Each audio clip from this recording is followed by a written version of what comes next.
Hello friends and welcome back to the Tech Legend channel. So friends, today I will talk about BenQ EX271Q, a 27-inch WQHD gaming monitor. So friend, BenQ has introduced MOBIUZ series, the latest product EX271Q, a 27-inch WQHD gaming LCD monitor. So friend, this monitor is provide high resolution visual along with advanced color and contrast management technology, and the monitor feature BenQ's PixSoul engine, which automatically adjusts brightness level and optimize color setting based on the current panel status, and it's include AI-based automatic contrast adjustment function called Shadow Phage, which analyze the content being displayed and adjusts contrast in real time, and the monitor support AMD FreeSync Premium technology to reduce screen tearing and enhancing the gaming experience, and user can choose from 15 different color modes tailored for various gaming environment, and customizable head-up display allow for constant monitoring of desired information. So friends, this panel is equipped with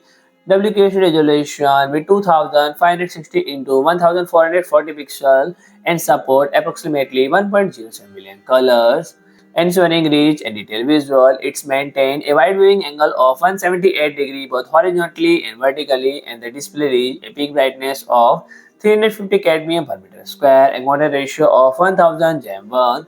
So friend, the connectivity option include one DisplayPort 1.4, two HDMI 2.0 port, and one USB Type-C port with a headphone audio jack. So friend, if you like my video, please do like, share and comment, and don't forget to subscribe my channel and press the bell icon.